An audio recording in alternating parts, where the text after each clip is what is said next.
All right, well, we made it up to chapter 48.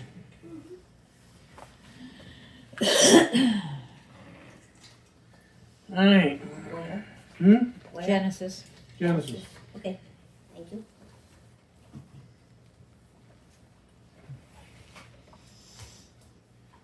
All right, now.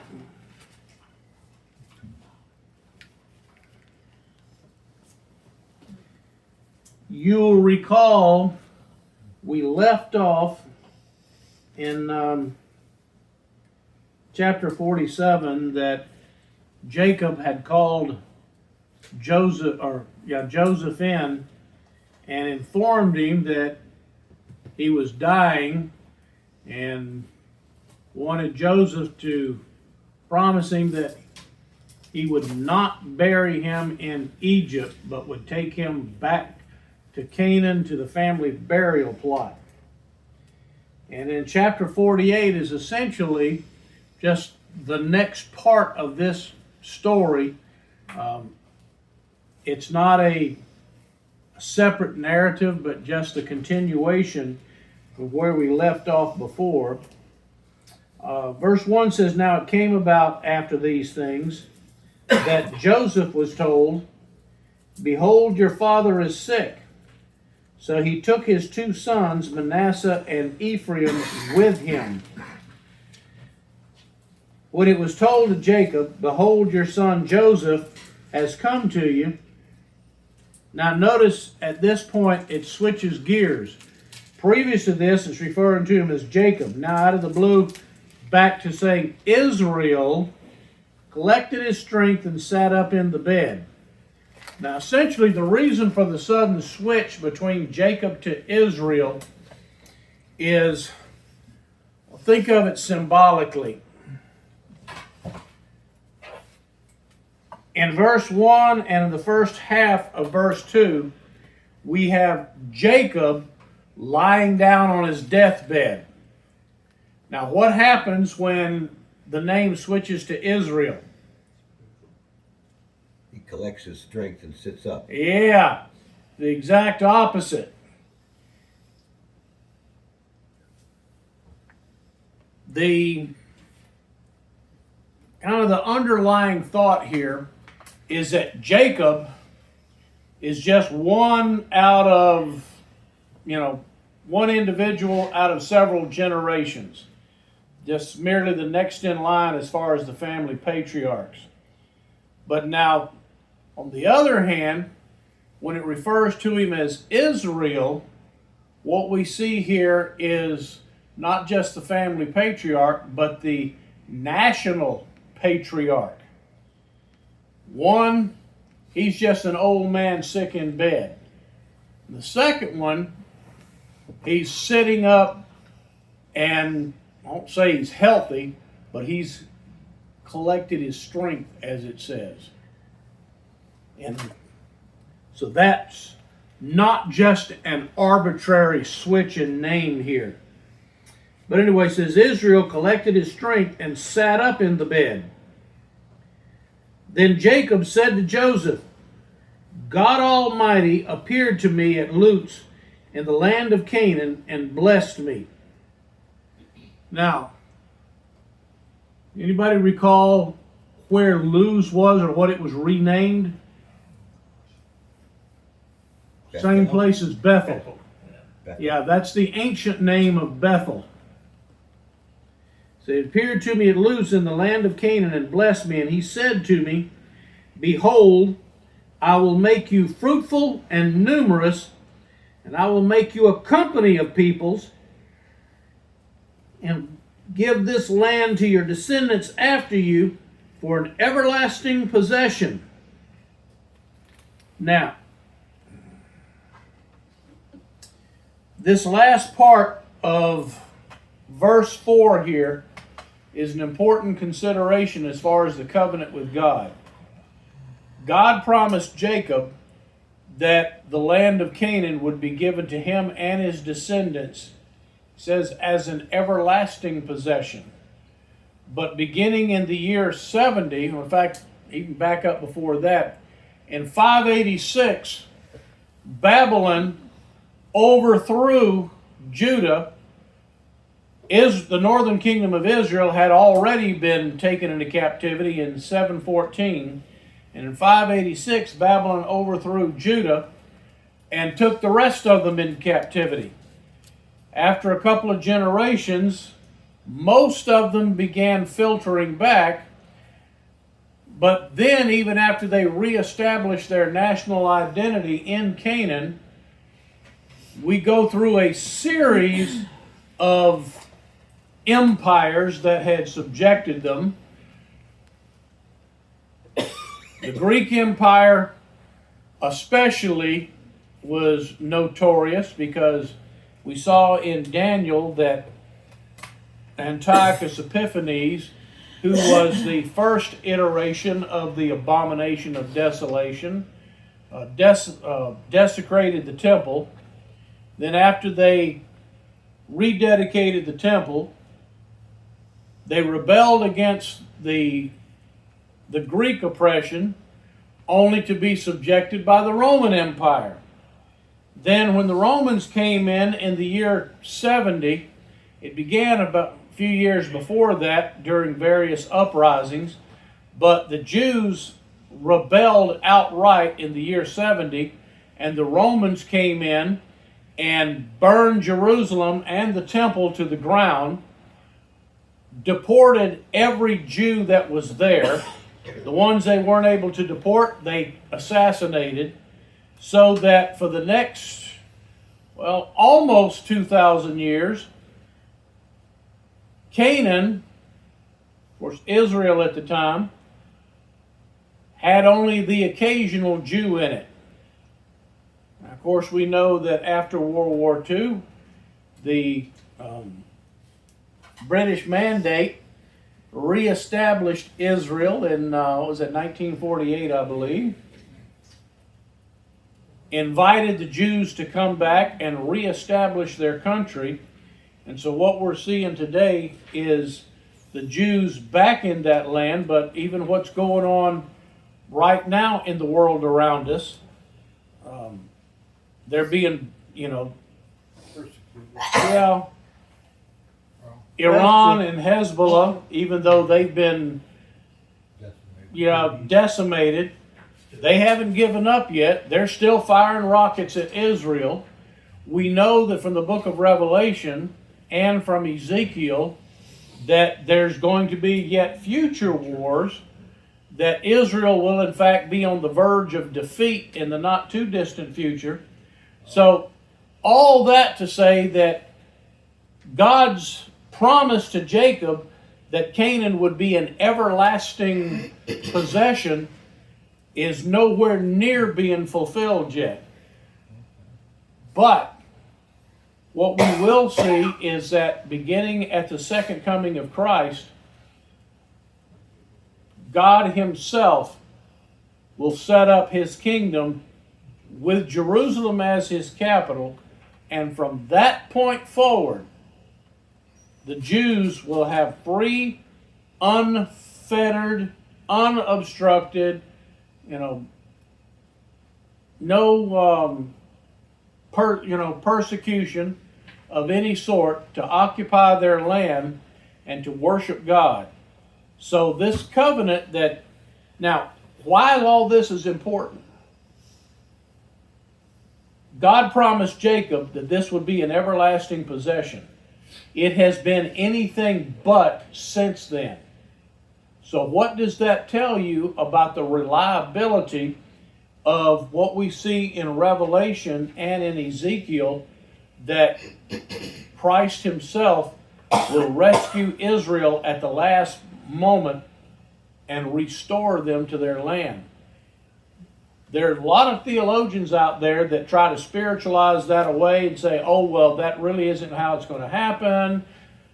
Or they say that that's all poetic imagery about the Roman Empire. But the bottom line is, if any of that were true, then it would make God out to be a liar, because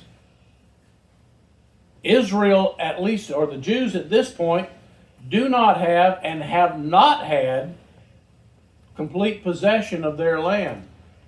And God promised Jacob that it would be an everlasting possession. So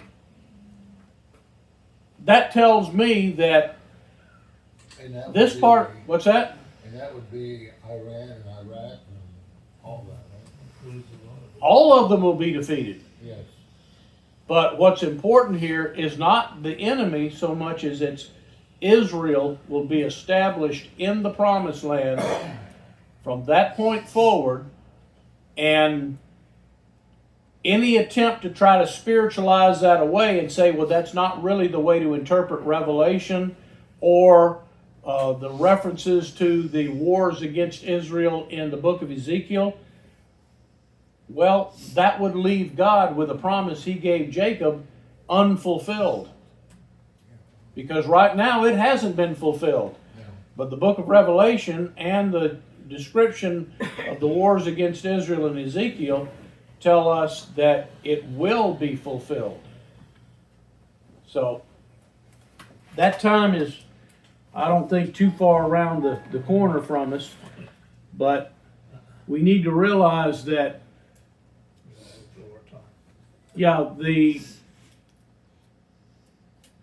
the other various methods in the book of Revelation to try to spiritualize this away just don't hold water. Either if we give credence to other ways of interpreting Revelation, it leaves this promise of God to Jacob unfulfilled.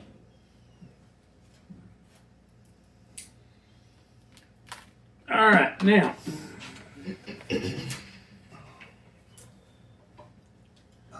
verse 5. And now your two sons who were born to you in the land of Egypt before I came to you in Egypt are mine. Ephraim and Manasseh shall be mine, as Reuben and Simeon are. Now, what do you think Jacob is telling Joseph here? Is he telling Joseph, hand over your kids? Part of the bloodline.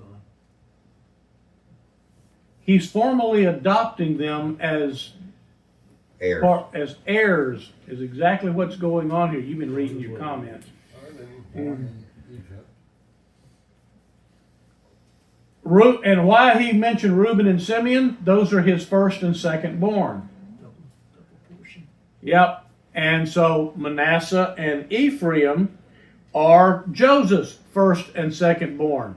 So what Jacob is telling him is not that he's, expects to, sorry, Joseph, you got to leave your two kids here. They're mine now. Yeah. No, all he's saying is that I am officially adopting them as direct descendants. So rather than you, Joseph, being my heir, your two sons are now my direct heirs. And since there's two of them, that means in essence, Joseph is being guaranteed a double portion of the inheritance. Now, why would Joseph be getting a double portion of the inheritance? He's the deliverer of the whole family. Well, yeah, that's true, but there's another reason behind it. Daddy's favorite. Not even that. At that point in time, and later this was codified in the law of Moses, the oldest son automatically received a double portion of the inheritance because the oldest son was responsible for taking care of his aging parents. Now, in this case, Jacob's actual oldest son is Reuben. But who's been taking care of Joseph for the last 17 years? Joseph. Or Jacob. Joseph. Yeah, Joseph has been. And Joseph is the oldest son of Jacob's favorite wife.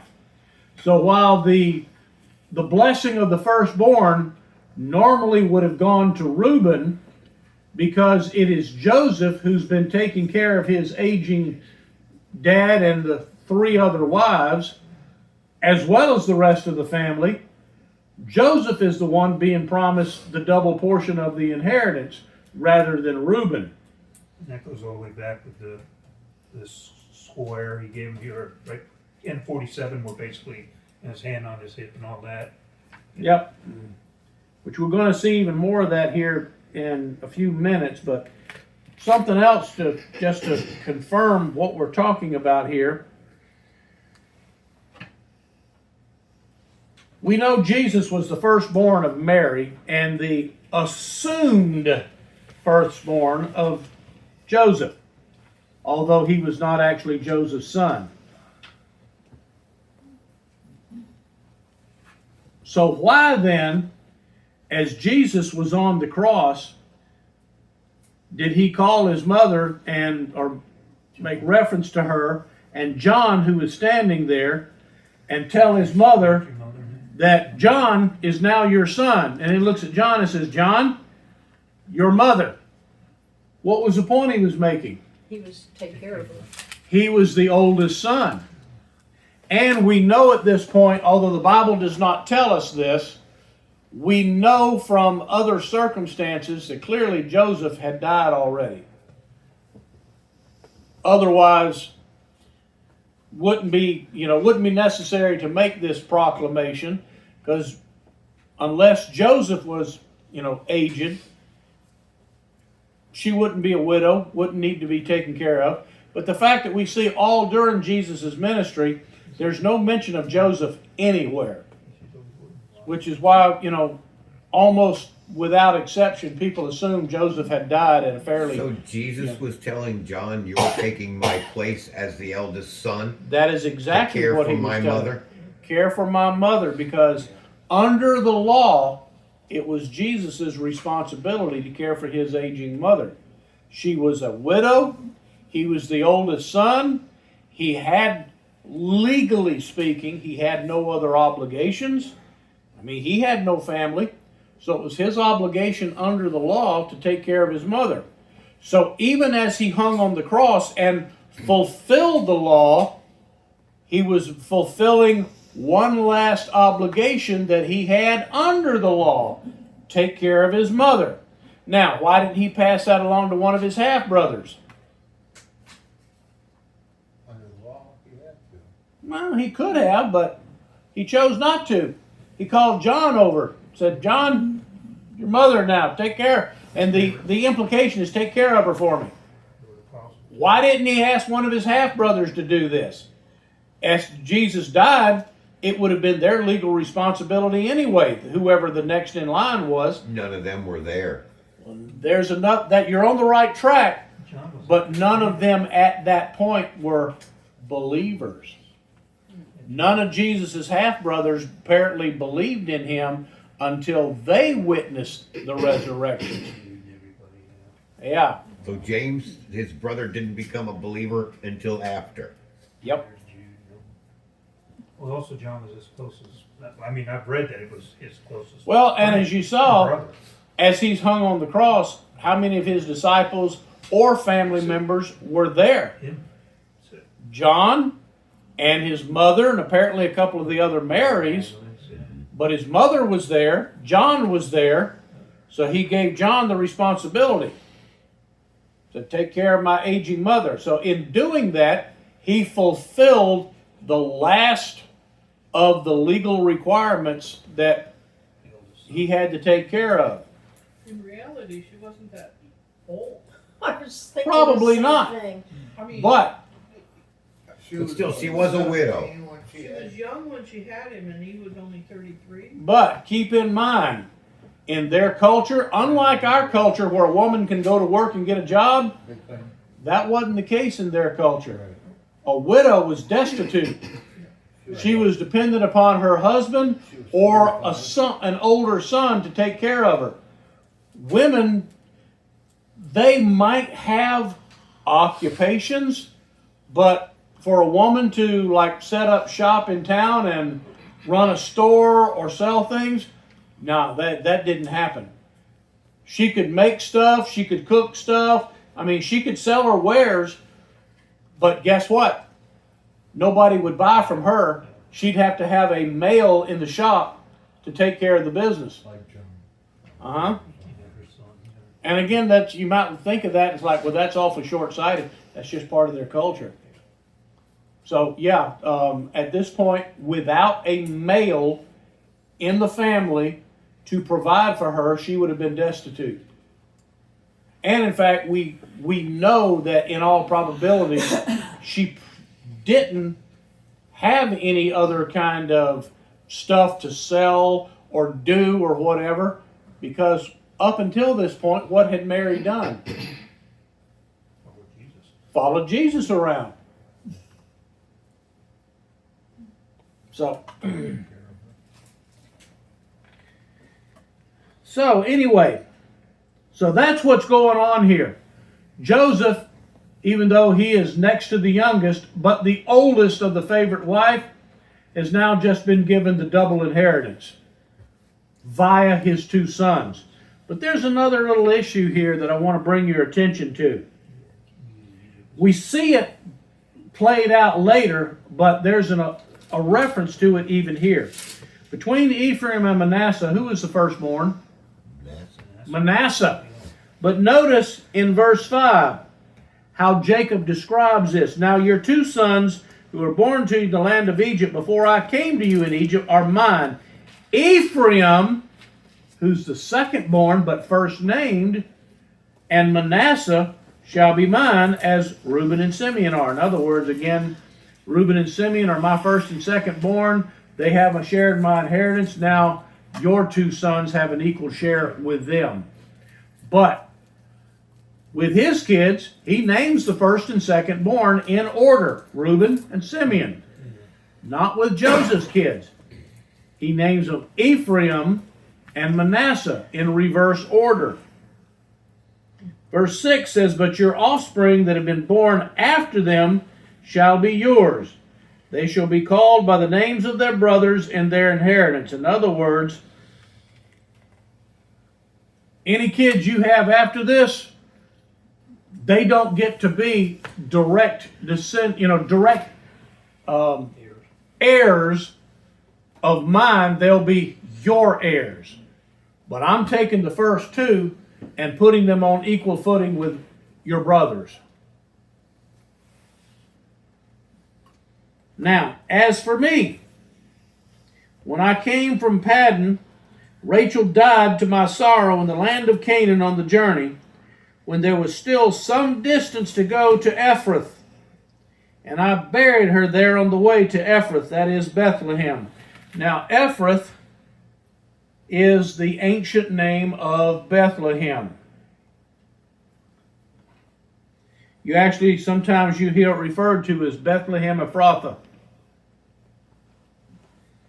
When Israel saw Joseph's sons, he said, who are these? Now, Joseph already showed up with his two boys.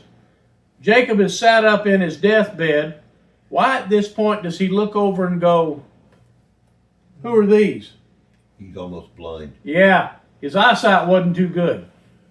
So he's got to ask Joseph, who are these standing over there, maybe by the door of the tent or wherever. He wants to confirm that that's your two boys over there. Because he can't see them. He's like his father, Isaac, who had gone blind in his old age.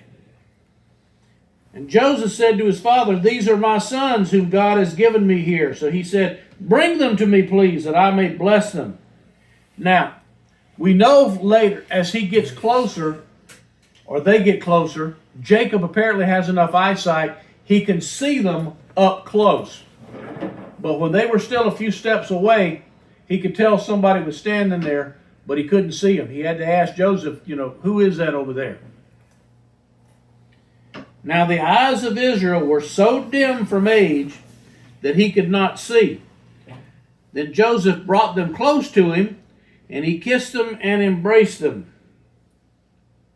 And Israel said to Joseph, I never expected to see your face, and behold, God has let me see your children as well.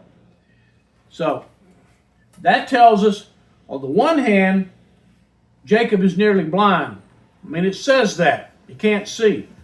But then in the next verse, he says, I've been able to see you again, and I even get to see my grandkids. So what does that tell us?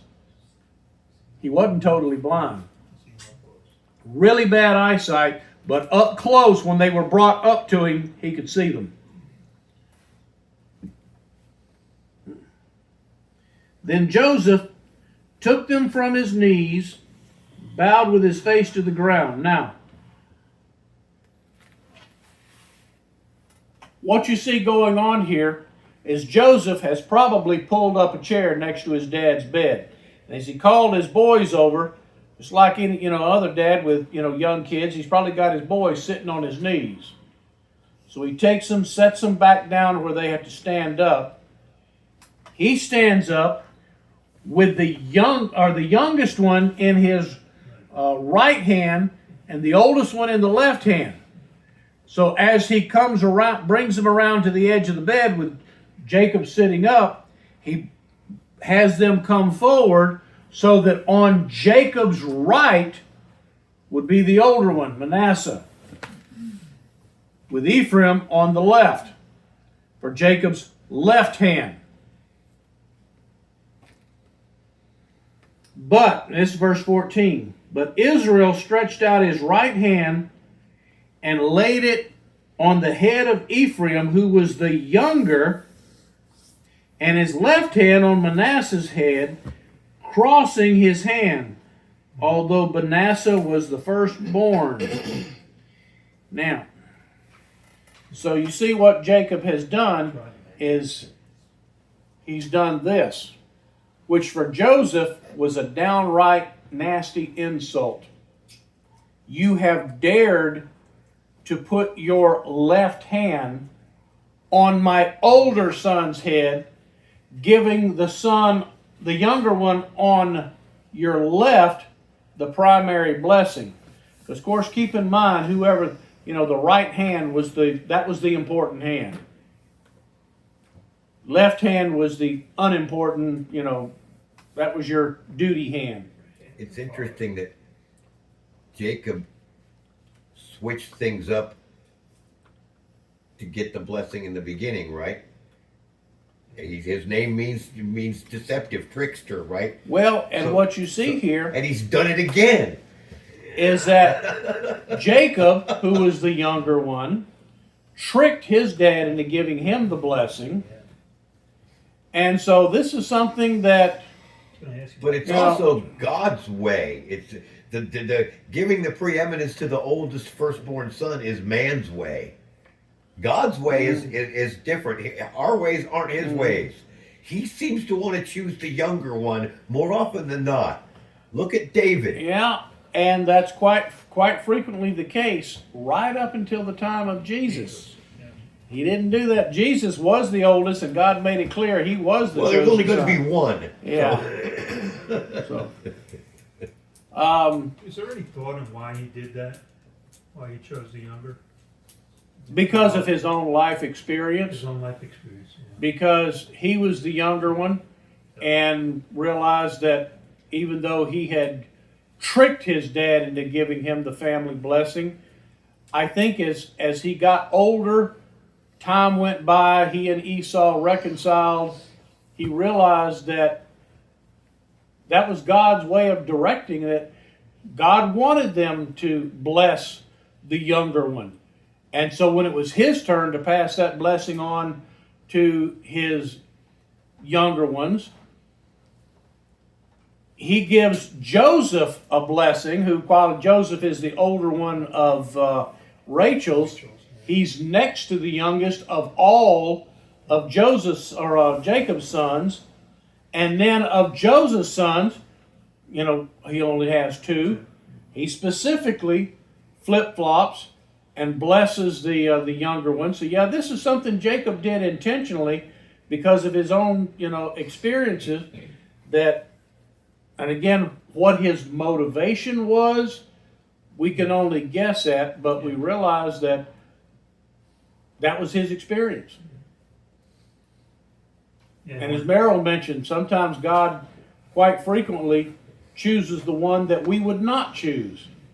So I wonder if it was a spiritual thing or something. Well, Yeah, exactly. not really a spiritual thing so much as, I mean, if Jacob had spent some time with him and, had some time to communicate with him and just feel him out. Mm-hmm. And it was just one of What are you doing? I'm my like Fidgeting. getting restless. Mm-hmm. Come on, we gotta get a couple more verses. Why you wanting to get a couple more? There's some Huh? comments about the next couple verses down here. That we Just- don't want to wait till Sunday for. You go. All right. Well, actually, I was going to kind of call it quits at that point, but go ahead and ask me your one question. It's not a question, it's a comment. All right. Well, on which verse? 15 and 16. The blessing. Well, I'll go through it, but we're going to pick up again with verse 15 on Sunday. Okay. He blessed Joseph and said, "The God before whom my fathers Abraham and Isaac walked, the God who has been my shepherd all my life to this day, the angel who has redeemed me from all evil, bless the lads and made my name live on in them, and the names of my fathers Abraham and Isaac, and may they grow into a multitude in the midst of the earth." Now, what's your question? Well, in 15, he's paying homage to God. Uh-huh. The God before whom my fathers Abraham and Isaac walked. The God who has been my shepherd. In 16, he changes to say, the angel who has redeemed me from all evil. That can only be the angel of the Lord. Well, that's what Because he's the talking angel about. of the Lord is the agent of redemption. But that's what he's talking about. And keep in mind So that... right there is the second person of the Trinity, right here in the Old Testament. Yeah. Again, the angel of the Lord who speaks from the burning bush to Moses. comes to him in dreams. But yeah, also keep in mind that both in Greek and to some degree in Hebrew, the term that's usually translated as angel means messenger. Messenger. And, you know, angel, especially our concept of angel, doesn't really exist in that concept in Scripture. The word consistently means a messenger of God, which Christ is the messenger The of God. messenger. Why he's referred to as the angel of the Lord, not Yep. just an angel. Mm-hmm. Okay, anybody else? I also got a question about kind of jumping ahead even further. But He said no. it has to do How far ahead are you jumping? well, probably several chapters. Well, Not too many. But it's a burning question that I'll forget in another week. okay. The older brothers, Reuben, Simeon, and Levi, Mm-hmm. were all rejected because of their transgressions as far as being the one to be the progenitor of the messianic line. Yep. So it fell to Judah, Uh-huh. brother number 4. Yep. So what redeemed the Levites for God to choose them to be the priest tribe? Moses was a Levite. Yeah, that's my whole point. Why did God choose the Levites, who were a rejected line? Just because Joseph rejected him didn't necessarily, or excuse me, Jacob rejected him. Again, God has a nasty habit, at least a nasty habit for the way we think, of choosing the ones we wouldn't choose. And redeeming people who Don't deserve to be don't deserve to redeemed. be redeemed. Like Okay. us. But I just kept wondering, why the Levites? Why choose one of those? Why not choose one of the younger brothers who hadn't done one of those transgressions? Well, because as it turns out, 400 years later, after the events of this, Moses is the one that managed to survive, and God chose him to be the deliverer because of what happened with him, and he just happened to be of the tribe of Levi. Like the rest of us. So anyway, on Sunday, we will pick up at verse 15 and go through the rest of the chapter, and we're going to go back through and look at some other issues in verses 15 and 16 that Merrill has not yet seen. I'll start digging. All right. Can I ask one quick question? Who was the one that had the vision during when he was awake? Was it Joseph or Jacob? When he was awake, Yeah, instead of dreaming it, The he actually vision. came to him and oh, that was Jacob. That was it Jacob, yeah. Right, and that's Yeah. what I was wondering, that's why I sort of asked my question is, That was Jacob on his way to Egypt. yeah, he seemed to have the most, basically coming to while he's awake. Mhm. That's why I was wondering how much he had a very good communication with the Holy Spirit, it seemed, that just more so than the other Although he ones. probably wouldn't have known it was the Holy Spirit. Right, understand, but I mean, he recognized who it was, you know, yeah. He was pretty tight toward the end. Well, when in you a similar start- manner to his grandfather. Well, when you start Abraham. seeing Yeah, but that things, was all, yeah, well, he came up here and brought him out to temple, yeah. God literally spoke to Abraham. It didn't say Abraham Out had of the tent, dreams. yeah. I mean, God literally spoke to him. Right, but So, what I'm saying is that he had a very, you know, he sensed that very well. I mean, that was part of his psyche, I wonder, too. well, you got to look at it from this perspective. When you start seeing things, either you're high or God's speaking to you, Right. or you're nuts. One of those three. Right. But he basically convinced himself that it was God. I don't know that he convinced understood himself. what it I think God probably made him pretty aware. Made him aware that it was. Yeah. Yeah. Yeah, well, that's my point. He knew who it was. All right, let's pray.